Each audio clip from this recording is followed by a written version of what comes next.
Deburring of vehicle door lock parts often encounters poor deburring quality and low efficiency with grinding tools. Difficulty in deburring the corners due to the complex workpiece shape.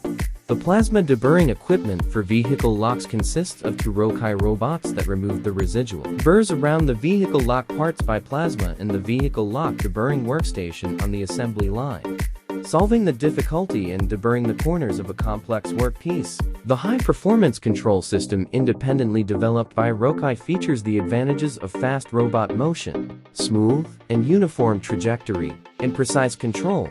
With the help of plasma flame, the burr can be removed completely without residue, resulting in a good deburring effect.